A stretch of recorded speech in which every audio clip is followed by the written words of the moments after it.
TNT, It Rocks the Earth, by Claude Bristol, 1932. Foreword. It was that period approaching the end of the second year of the Great Economic Depression when hopefulness had almost vanished from business life, and everyone was overwhelmed with fear, that Mr. Claude M. Bristol, my close business associate of many years standing, astounded me by relating a most amazing experience in having found that something for which he had been searching many years. As he revealed the truths which had come to him, I at first was skeptical. But as he took me along with him, I too began to see the light which only stimulated my ambition for further knowledge of the theme of how to live powerfully. By adopting that science which relates to the development of the human personality, I realized that there was a great change for good coming over myself, and sensed the possibilities of what could be done if the members of our own organization put the author's teachings into practice, and forthwith arrangements were made for him to talk to our entire staff. The immediate response of every member of our organization in demanding a copy, followed by the most remarkable transformation of individuals and organization, brought home the positive conviction to me that the message contained in his theme was exactly what the world most needed, and that a great service could be rendered by publishing same for general distribution. In TNT, It Rocks the Earth, you are told exactly how to acquire a wonderful secret that power, or whatever you wish to call it, which when accepted and developed through a process of right thinking, creates a philosophy of life which sweeps away all obstacles and brings that which every human desires: success, happiness, and contentment. If it were not for the fact that I am intimately acquainted with the author, I would pause to wonder where he acquired those facts and principles which he sets forth in his story. But suffice to say that I know that he knows what he is talking about, and he clearly outlines a system of mechanics which can be used by everyone, irrespective of his or her walk in life. Do exactly as he says, put his plan into operation, and I also promise you that almost overnight you will be transformed, and the things for which you have wished all your life will be yours. Your fears, trials, and tribulations will fade into the mists. The door of yesterday will be closed forever. A grand and glorious feeling will engulf you, and you will smile, and when you do, the world will smile with you. I know it, I believe it, and it is so. Frank W. Camp, author's note. There is no doubt in my mind that we will get in life what we desire in the ratio of the earnestness of our purpose in going after it. J.C. Penney. To express the thought in another way, we get out of life exactly what we put into it, nothing more, nothing less. So it is with the message within these pages. You will get out of it in the same ratio which you accept the theme and apply the principles. Therefore, if you wish to develop and get what you want in life, do not loan or give this book away, but make it your constant companion and reread it as frequently as possible. The more often it is reread, the more workable become the principles and the clearer the road ahead. Detonating caps. He who does not know what the world is does not know where he is, and he who does not know for what purpose the world exists does not know who he is, nor what the world is. A first-century message. For those of you who seek to learn and make progress, I gently lay this in your laps. I do so without the slightest fear but that it will turn your world entirely upside down, bringing you health, wealth, success, and happiness, providing you understand and accept. Don't misuse it. Remember, TNT is a dangerously high explosive, so when you gather it closely, handle it gently. Down through the centuries, its power has destroyed those who sought to misuse it. Therefore, exercise great care that it is used only for good.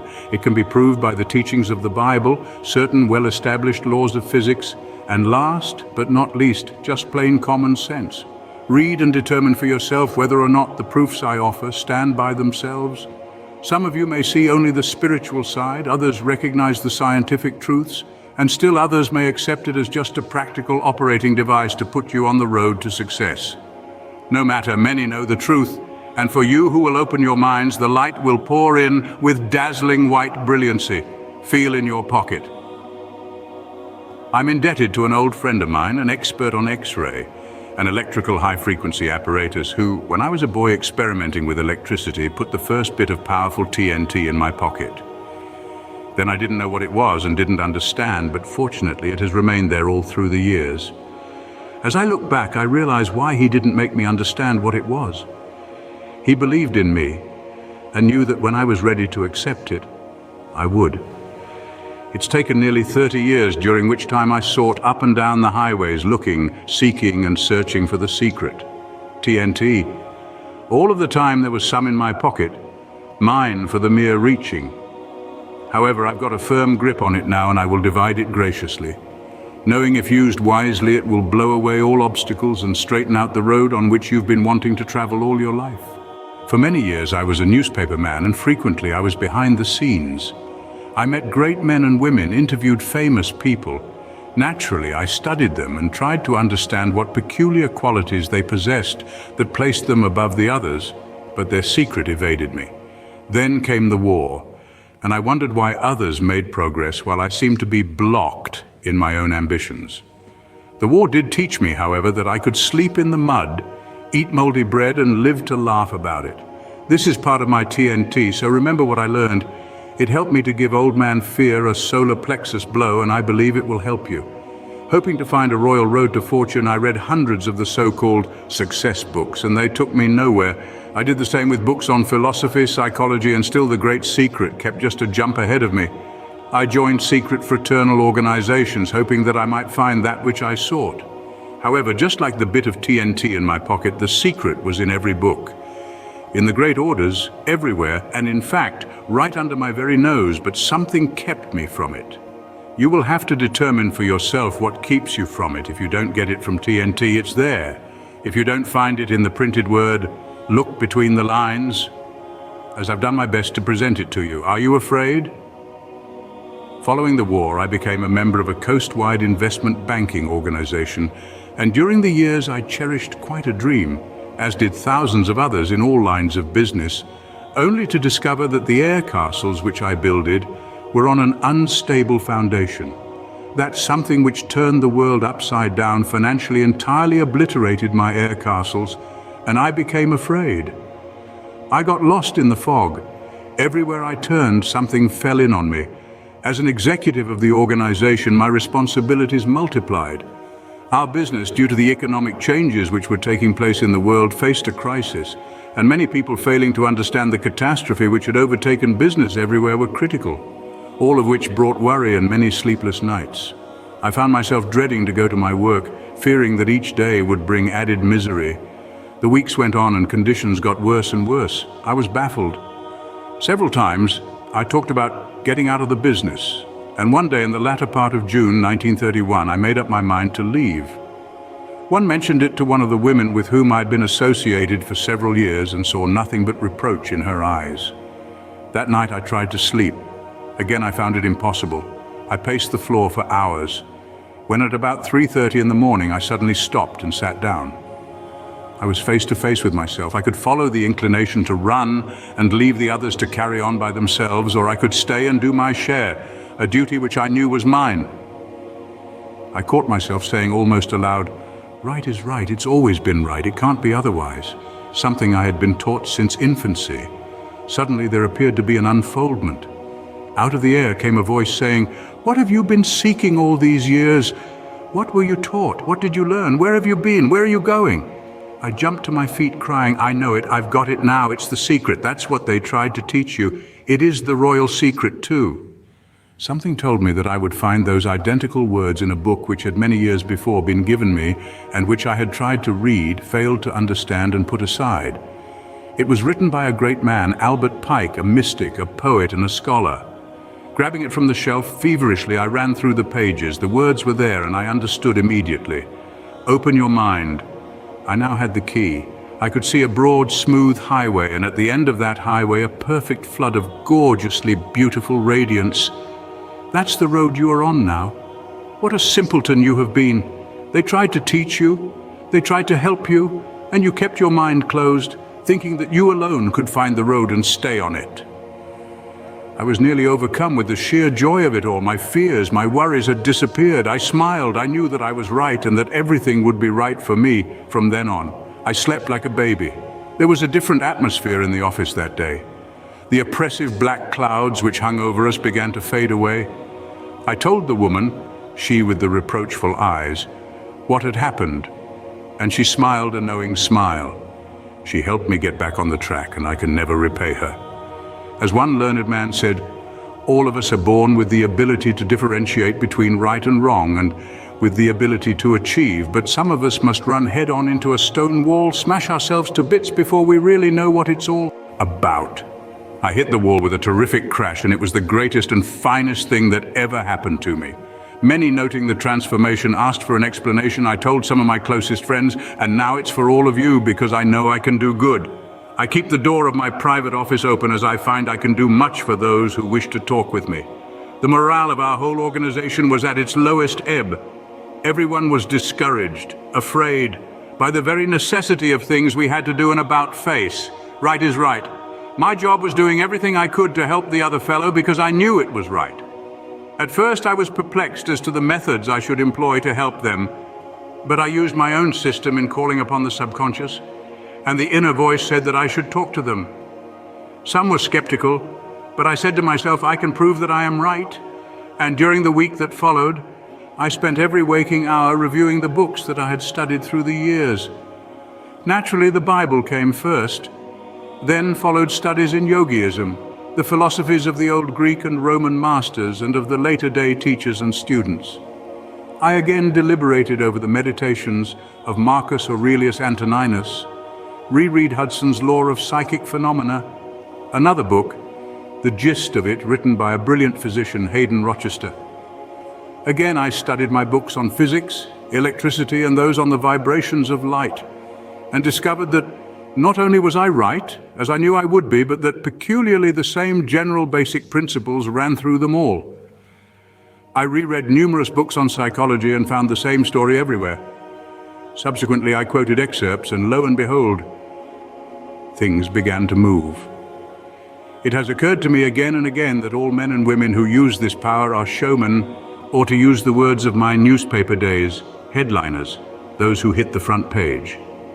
Something causes them to toss away the bushel basket under which they hide their heads, and they arise above the commonplace.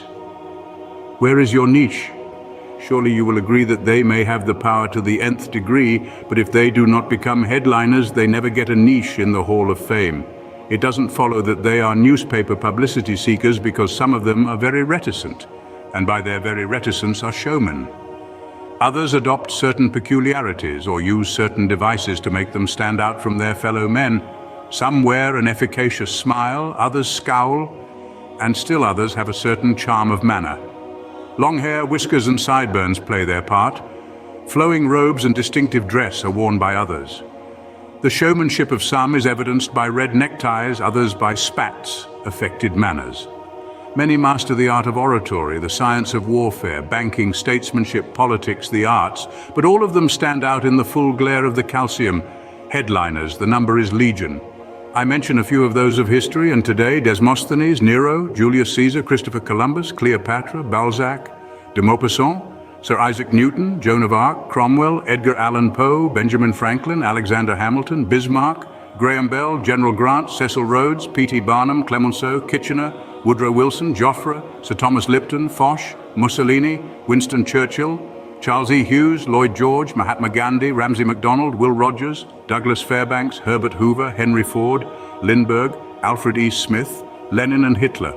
They have been and are found in every walk of life. Gandhi uses this power, I'm sure, and I think he is the greatest headliner of present times. You can find many pictures showing him in the modern civilized garb of man, but today and for several years he has kept his hair cropped short, worn a loincloth and a pair of huge spectacles. I have no right to say that Gandhi affected this attire for any particular purpose, but I believe he has done it to focus the world's attention upon himself for India's cause. We have seen Ely Culbertson, the bridge-playing expert, perform.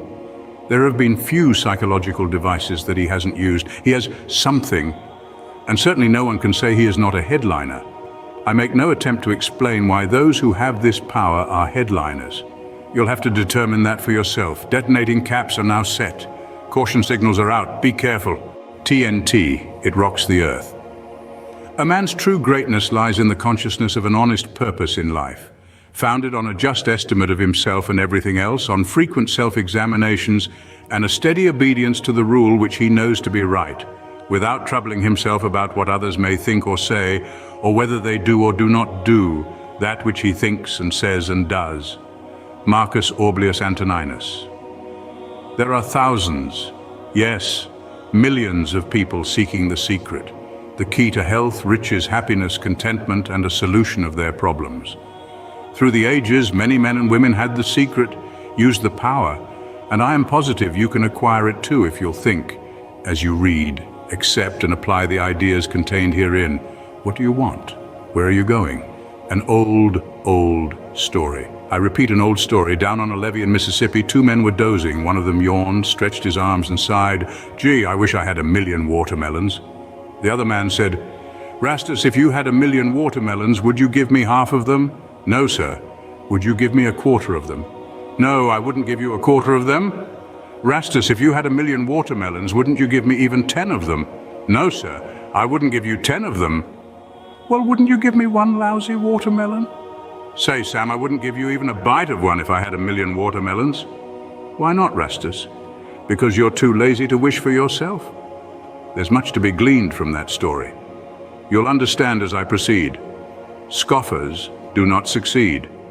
I am fully cognizant that some will scoff. There have always been scoffers, but scoffers never succeed. They never get any place in life, simply become envious, while the doer or the person who is moving forward has to jump over or go around them. They have nothing but a nuisance value in life. Some of you may dismiss all of this as you have done before, as you always will. But for those of you who are interested, are still willing to learn, I promise you can learn and make progress for yourself. I take it there isn't an intelligent man or woman who isn't really interested in getting ahead, but I have often wondered if there isn't a negative quality in most of us which precludes us from really starting. If you believe it, it's so. There's a saying I thoroughly believe in: if you believe it, it's so. Simply a cryptic statement or digest of what I give you. All the great teachers, Buddha, Confucius, Muhammad, Jesus, and many philosophers taught a great fundamental idea. It is found in all religions, cults, creeds, and sects. Everywhere runs the same general theme, the gist of which, in my words, is, if you believe it, it's so. I quote from the Bible, as a man thinketh in his heart, so is he. As a man thinketh in his heart, so is he. If you believe it, it's so. Note the similarity. Reduce the whole thing to one word: faith. I have heard many people say the day of miracles is past, but never in my life have I heard a thinker, a student or a believer make such a declaration. Surely the days of Aladdin and his lamp are gone, and perhaps they never existed. So, with the magic wand, the magic carpet, and all of those things of fairy tale and legend, believe in yourself. When I refer to miracles, I mean those things which can be accomplished through faith. Faith in your belief, faith in yourself, faith in the persons with whom you are associated. Faith in a power. Faith in that something which controls the destinies of everyone. And if you can get that faith and dissipate the negative side, nothing in this world can stop you from acquiring what you desire. While this may sound facetious, there is nothing you cannot have if you want it. Why the alibis? All of us are prone to calculate and weigh things, permitting the negative side to creep to the fore, and our thoughts evidence themselves in such remarks as, "It can't be done, I'm afraid. What will happen if I do it? People won't understand. It isn't worth the effort. I haven't the time," and similar verbal alibis. If you haven't expressed these thoughts to yourself, then others have to you, and through the power of suggestion, you have accepted them as your own conclusions. This same message has been written and delivered thousands of times. It runs through the Bible. You find it in the great fraternal orders. It led the three wise men. The Crusaders carried it. Every outstanding character of history has used it. Moses, Alexander the Great, Napoleon, Shakespeare, Washington, Lincoln, Roosevelt, Wilson, Benjamin Franklin, Edison, Dr. Steinmetz, Barnum, and thousands of others had a grasp of that something. The wise men knew the wise men of all ages, the medicine men, religious leaders, great teachers, the yogis, the healers, the miracle men. All of them knew this secret. Some worked it one way, some another. They were just human beings. If they knew and could achieve, so can you. Halt, think, ponder. What made Mussolini? What is it that Amy has? Gypsy Smith, Billy Sunday, belief faith? Only that. And the ability of a staunch believer to pass it on to the other fellow. It's the very keynote of all great religions. All big things are started by one person, one believer. It makes no difference where they got the idea originally. All great inventions are the outgrowth of the whole scheme. Faith, belief in yourself, your ideas. All super salesmen know this. They use the power. That's why they are super salesmen. Every community drive, every forward movement, everything worthwhile succeeds because some one person has faith and is able to pass it on and on and on. Think about that. Then think about it some more and think of it again. Meditate over it and you'll realize that every word is true. Don't envy. Do many envy the man or woman getting ahead who appears to be a financial success, a power, an influence? Did you ever seek the explanation? Everything that anyone has ever done constructively has been done from within himself. Every one of us, if put on the right track, can accomplish what he or she is after by keeping before him or her my own expression, if you believe it so, and adopting the old adage, where there's a will, there's a way. In other words, get that willpower, that faith, that belief working every minute of the day, 24 hours of the day, 7 days a week, 365 days a year. And I promise you, if it's done, you will leave people around you in the progress you make as rapidly as high-frequency electrical discharges oscillate through the ether. Stop, think, meditate, pause and think for a moment. What is organized propaganda? Nothing more, nothing less than a well-developed plan to make you believe. You saw it work in the war days, and if you're wide awake to what is going on around you, you know that it's being worked in every line of human endeavor today, just as it was worked thousands of years ago, and as it always works. If you're reading the newspaper, listening to the radio, and will keep in mind my theme, you will realize that all these speeches of our leaders, our great men coming to us with clock-like regularity, are being given with a purpose, to make us believe. Those men know it works. The voice speaks. Mahatma Gandhi, upon arriving in England to seek a solution of India's problems, said, "I'm doing this because a voice within me speaks." Gandhi referred to something from within. Call it a power, call it something supernatural, call it anything you wish. Some refer to it as the subjective mind. Others call it the subconscious mind, some instinct. Still others to the impulses coming from within as hunches, divine messages. Spiritualists refer to it as a voice from beyond. No matter what it is, it gets results. And now I show you how to acquire it. Tap no. One first, however, permit me to set the stage by calling attention to the effect of repetition or reiteration. For example, take a pneumatic chisel. You have seen one used in breaking up solid concrete or piercing holes through steel. It's the tap, tap, tap, tap of that chisel with a terrific force behind which causes disintegration of the particles and makes a dent or hole in the object on which it is used. All of us have heard of the old torture system of dripping water on the forehead. Perhaps you are familiar with Kipling's Boots. It's the tramp of boots that makes men mad. It's the constant, never-ending repetition that penetrates. You are familiar with the first part of the picture and how repetition works on material things, but some of you may not thoroughly understand the second part. But here too, it's the repetition that ultimately makes its impression upon the human mind. The fundamental of advertising is its repetition, its appeal by reiteration. It floats. There's a reason. I'd walk a mile. They're kind to your throat. 100 others all impressed on your mind by constant repetition.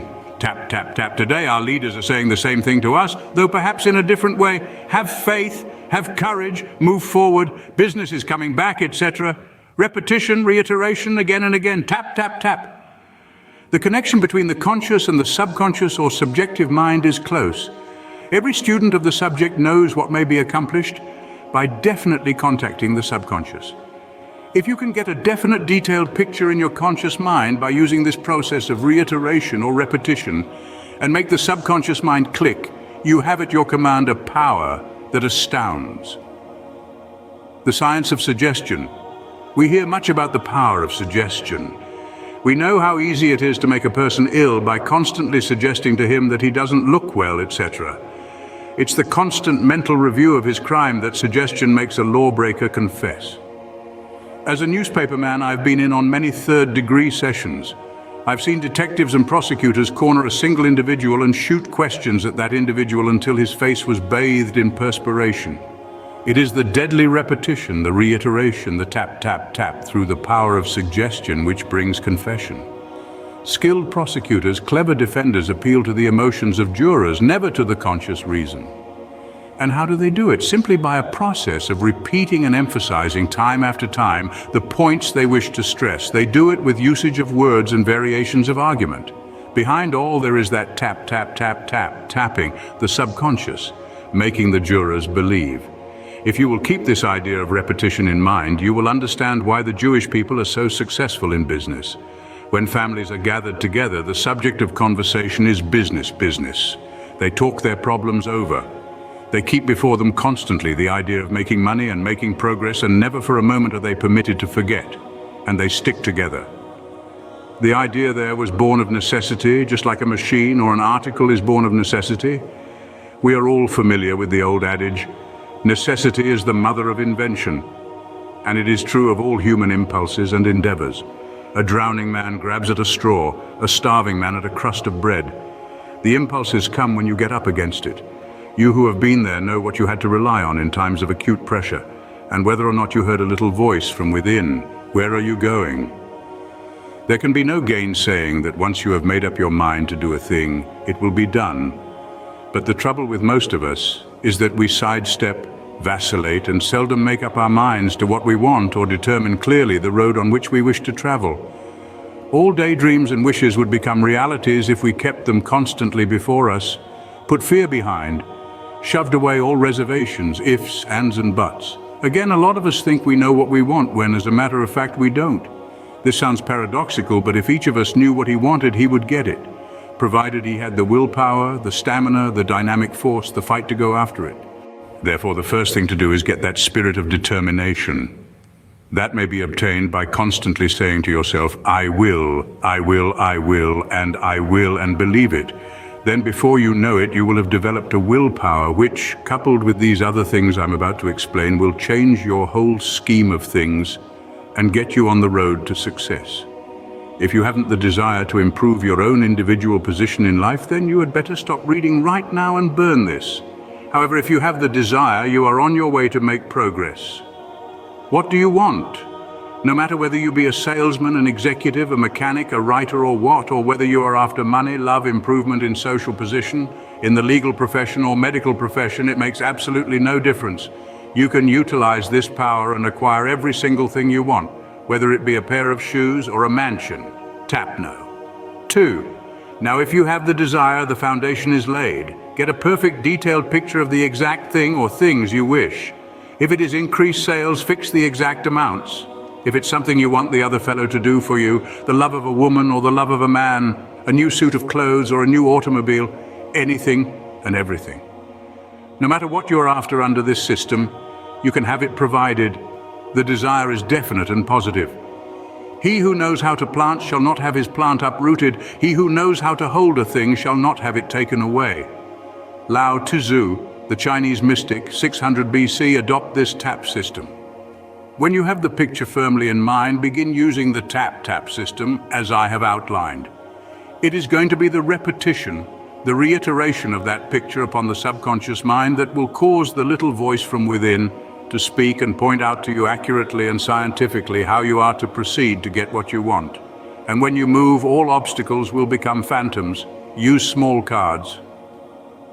The idea is to keep the picture or pictures before you constantly. As an aid in the visualization of the things you want and to keep them uppermost in your mind, write a word picture of them on several small cards. Election card size is convenient. Keep them always in your possession and look at them as frequently as possible, bearing in mind the more often you glance at them, the firmer becomes the impression upon your consciousness. As a suggestion, pin one card above the mirror to be looked at in the morning when you shave.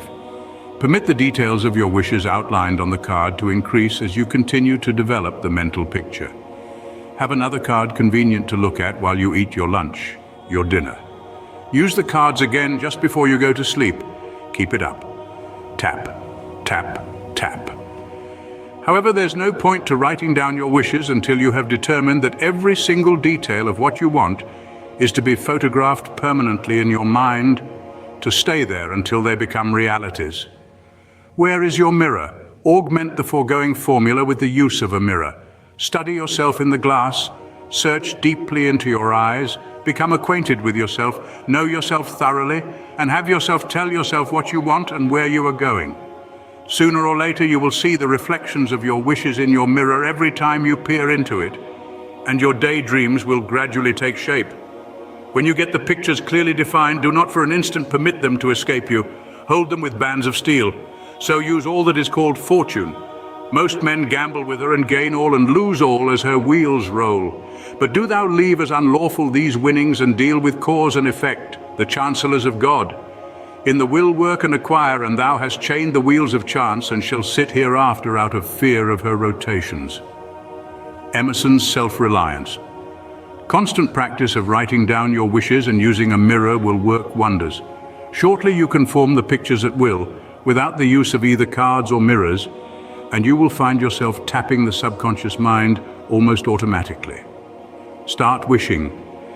Don't be afraid of overdoing or becoming extravagant with your wishes and desires because, as I said before, you can have every single thing you wish, but you must become adept at doing exactly as I tell you. Bear in mind that this whole theme is as old as the universe. The only thing I do is to give you what may be considered the practical mechanics. As we all know, the proof of the pudding is in the eating, and if you have any doubts as to whether or not I'm giving you an exact science, try it. The automobile will begin to take shape. You will get the new shoes and the bricks of the mansion will fall into place as though a magical hand has touched them. I know it, I believe it, and it's so. I take it that most of us have been taught the efficacy of prayer. Think a moment. It's the wish, the prayer, with that reiteration, repetition, tap, tap, tap. Keep in mind that, as I said before, you are appealing to the subconscious, to that all-powerful force behind, that omnipotent power, a supreme intelligence, or whatever you wish to call it. The ancients tapped, it is easier to go with the current than fight against it, but you must harmonize with others, with everything around you. No longer let thy breathing only act in concert with the air which surrounds thee, but let thy intelligence also now be in harmony with the intelligence which embraces all things. The words of a great philosopher. It shouldn't be necessary for me to explain that I am suggesting that you put yourself in tune with the very stream of life itself. You who understand will appreciate that nature provides ways and means for all things to grow rightly. Meditate for a moment and you'll realize I am giving truths which many may have forgotten. There's the great fundamental law of compensation which makes all things right. There's no set rule for doing anything because some of us perform one way and some another. Just as two people go across the river, one goes by one bridge and one another. But they both ultimately get to their destination. In other words, after all is said and done, it's results that count. And if you will make up your mind to exactly what you want and follow the simple rules which are given herein, everything you are after will be yours. I know it, I believe it, and it's so. After you get a grip on the power, do not let the results of its usage surprise you. Miracles will be performed. You will do what previously you thought impossible. Tell no one. It is not well that you should tell anyone of your wishes or desires, your innermost ambitions. Keep them to yourself, for should some persons learn what you are after, they may place obstacles in your way and otherwise attempt to hinder you. Should barriers accidentally fall or be placed in your path, climb over or go around them. Go whistling blithely by. Remember, nothing can stop you but yourself. I know it, I believe it, and it's so. I also am one of those who believes that all things are relative. To my way of thinking, if a man can earn $1, he can as easily earn 10. If he has 2 suits of clothes, he can have 10. The only difference is the amount of energy he is willing to expend, and this goes for acquiring $100 to $1,000, and from then on it is a matter of only adding ciphers. There is no limit as to what a person may do or secure, provided he makes up his mind and steadfastly and determinedly moves towards his goal. Look within. Within is the fountain of good, and it will ever bubble up if thou wilt ever dig. An ancient saying. Use it only for good. As I said under detonating caps, be careful how you use the power which is to be yours. It will act as a boomerang and destroy you and everything you hold dear if you use it for evil. Therefore, only use it for doing you and others the most good and bringing happiness for yourself and those around you. Do not talk or boast about what you may have done for others or of your good deeds. They will speak for themselves. Just continue to give thanks for the fact that you are on your way. That's enough. You have heard people say that a certain person has a penetrating gaze, that he looks right through one. What is it? Nothing more than that fire from within, intensity, or whatever you wish to call it, which means that the person who has that gaze usually gets what he wants. Remember, the eyes are the windows of the soul. Look at the photographs of successful men. Study their eyes, and you will find that every one of them has that intensity. Therefore, I say, let it be reflected in the way you walk, in the way you carry yourself, and it will not be long before people will feel your presence when you walk through a crowd, and an individual prospect will feel that personality when you talk with him. All of this is to explain that it takes an affirmative type to make progress, and the things I've pointed out may be utilized to develop you into an affirmative type. The negative type is sunk before he starts. Nature takes care of these situations through the old law of the survival of the fittest. We know what happened in the days of Sparta when children were put on their own at a baby age, and only those who survived were given further chance. A negative type is a quitter, or another way, a quitter is a negative type, and while there is no point to going around hitting everybody on the nose just to start something, always remember it's poor business to let yourself be put on the defensive, as that is a negative sign. The person who won't be licked can't be licked. If you are taken unawares and suddenly put on the defensive, snap out of it. Take the offensive, because if you remain on the defensive, you are beaten every day in every way. Of course, to bring about this intensity of being, it's necessary to be in good health. I do not claim that the power of will is a cure-all to mend broken legs and all that sort of thing, but I do know that constant application of the theory herein advanced will aid a person in ill health. All of you have heard of Dr. Emile Coué, the Frenchman who was in this country a few years ago, telling people they could cure themselves if they would adopt his plan. His idea was that you should say to yourself, every day in every way, I'm getting better and better. Just ponder over that for a minute. There was nothing new in that idea, any more than there is in the ideas which I put forth. Simply another way of expressing the whole scheme. Reiteration, repetition. Keeping uppermost in your mind all the time what you want, and which positive thoughts, in turn, are passed on to the subconscious mind. The wonder thing. Think health, wealth, and happiness, and they will all be yours. It cannot be otherwise. We all know of people who are continually talking about backaches, headaches, or some other kind of aches. They harp on them, and the first thing they know, with that reiteration, the aches become realities. If you have such an ache or pain, there is no point to talking about it. Neither is there any point to talking about your worries, your troubles. Do not talk about them. Do not think about them. Then they will not be in your mind. It is the repetition that keeps them there. Shift your gears, reverse the process. Get away from the negative side and become an affirmative type. Think affirmatively, and the first thing you know, your aches, worries, and troubles will disappear. If thou art pained by any external thing, it is not this thing which disturbs thee, but thy own judgment about it, and it is in thy power to wipe out this judgment now. But if anything in thy own disposition gives thee pain, who hinders thee from correcting thy opinion? Philosophy of the ages.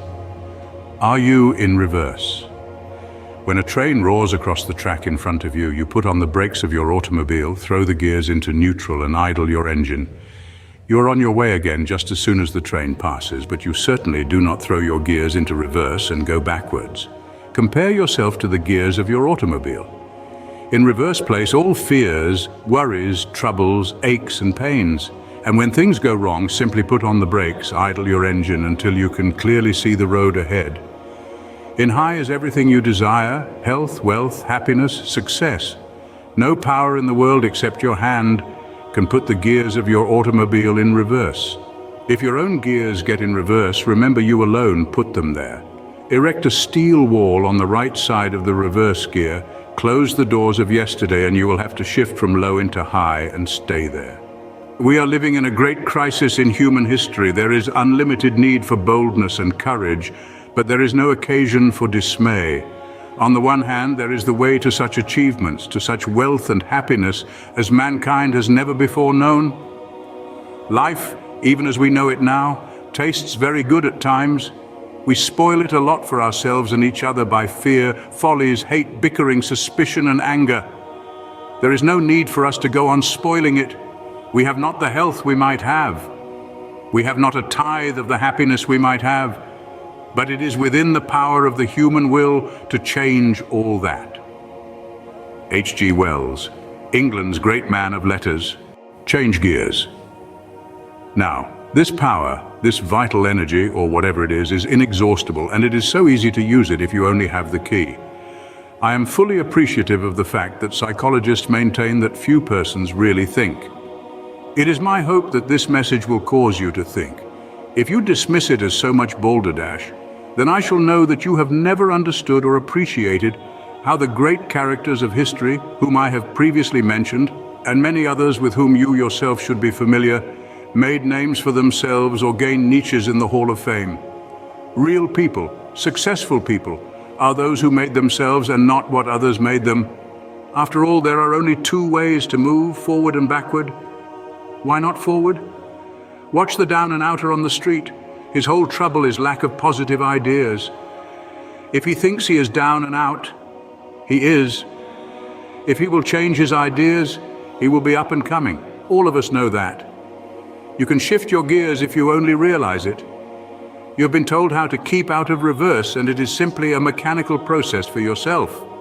Understand, and you will always keep your gears in high and move forward. Believe in your goods.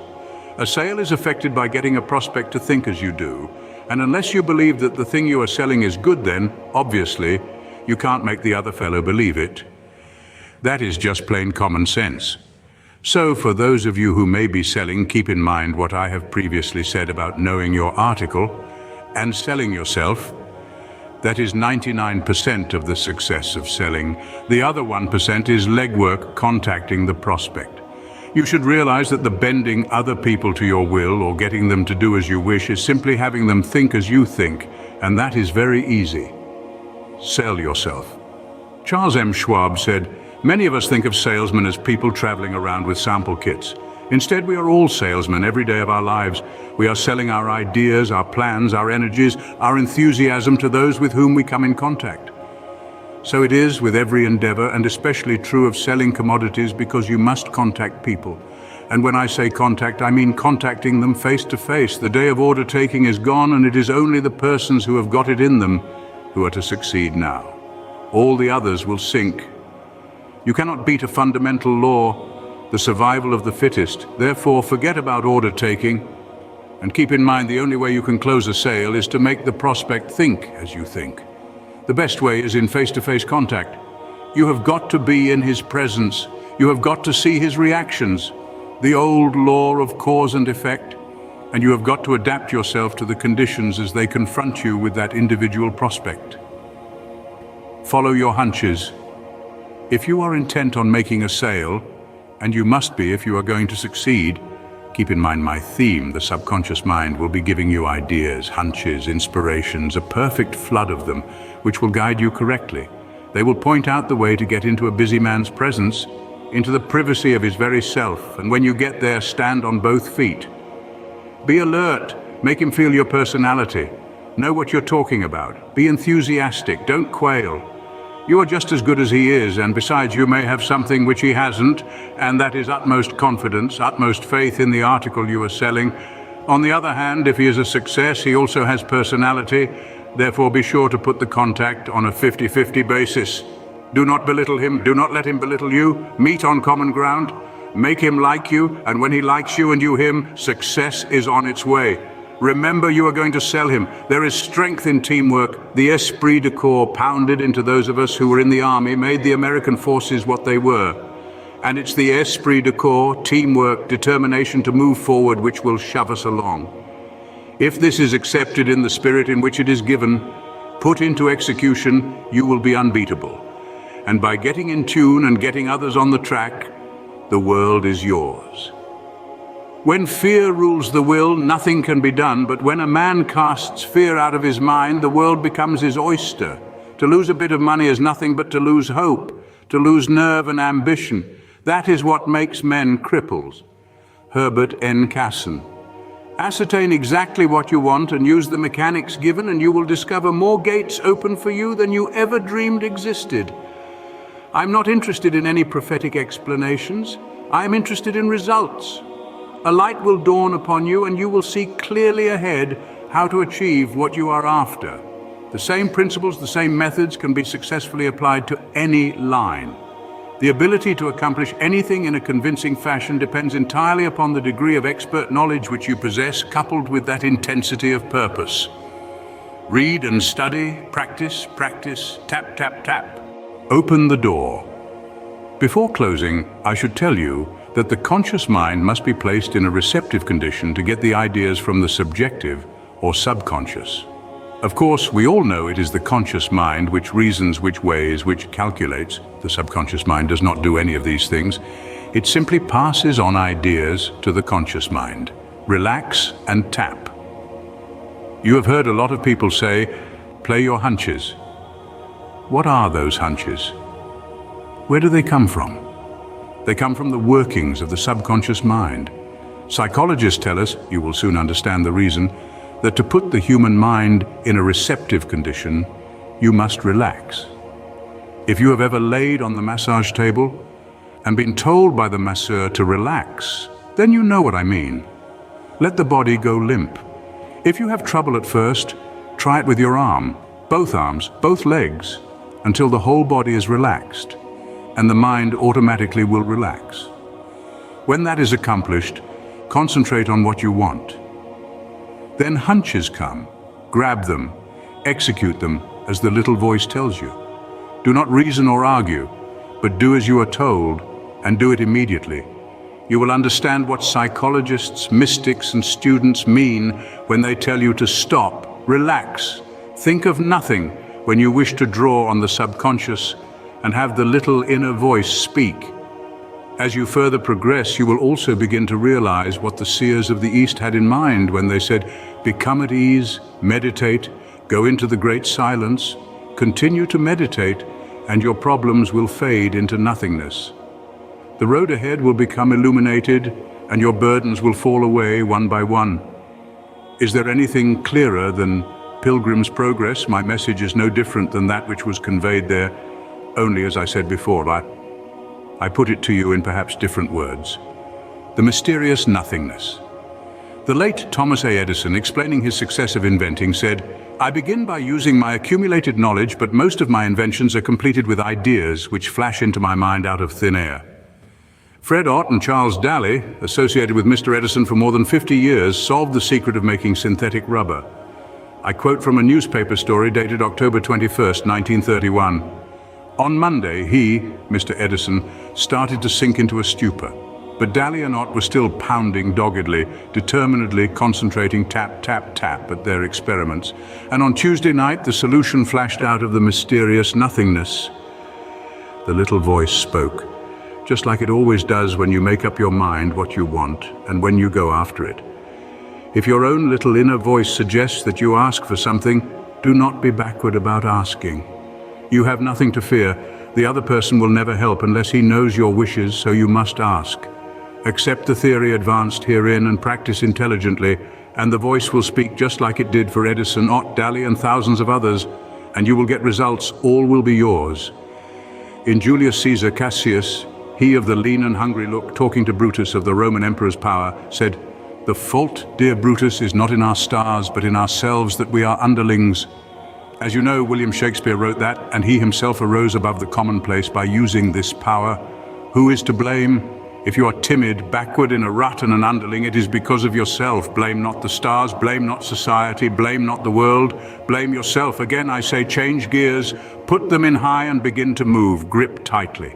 Some people, not thoroughly understanding, may say that you are conceited, self-centered, or selfish, but care not what they say. Those are the scoffers, those who would put rocks in your road and otherwise impede your progress. Those who understand will be helpful. They will be eager to serve you. The intelligent ones will begin to study you to determine what you have that they haven't and try to learn your secret. I have given you a grip on it. Hold it to you tightly and start moving forward. George G. Nathan, one of America's foremost critics in a compilation of living philosophies, declares he has never known a man who succeeded in life in a material way who did not think of himself first, last, and all the time. Naturally, I don't know just how Nathan meant that, but I'm sure he did not mean that a successful man is selfish to the point where he isn't helpful to others, because if you follow the theme as I have outlined it and get on the road to success, you will not be led to act ruthlessly. Service pays dividends. As a matter of fact, the exact opposite is true, because you will find that you will wish to do charitable things, good things for other people, performing services involving the throwing out of crumbs, as it were, and your willingness to do something for the other fellow will bring about a willingness on his part to do something for you. There is nothing selfish about this. It's just a matter of cause and effect. Remember Ampere's laws of attraction: like begets like. When you perform a service, you will be paid huge dividends. There is no mystery about it, it's just so. I am the master of my fate, I am the captain of my soul. Henley. As a man thinketh in his heart, so is he. Jesus, I know it, I believe it, and it's so. TNT, it rocks the earth. Practice tap tap. If this has registered with you in any particular, then I've accomplished something. Read it again carefully, and read it again a week from now, and keep it to read again. If you'll put into practice the ideas offered, you'll soon learn I've given you truths as old as man himself. They've always worked and they always will. Use the mechanics of my system. Make them a part of your daily life and you'll succeed. If you're in earnest with yourself, you'll find the whole scheme very simple. Practice, practice, tap, tap, tap. Believe, have faith, and you'll get the golden key to all yourself. TNT, it rocks the earth. If you have read this book understandingly, you will appreciate the tremendous power which lies in the science of thought, repetition, and positive action. You can, by the repetition of the same thought, tap yourself upward or downward, dependent on whether you have depressed or constructive thoughts. By voicing your thoughts intelligently and convincingly, you can, by suggestion, tap others up or down, so it behooves you to exercise great care that you do not misuse your power. Fill your mind with creative thoughts and then act as the ideas come to you. Remember, every thought kept ever constant leads to action, so keep this book and reread it as frequently as possible. Tap, tap, tap.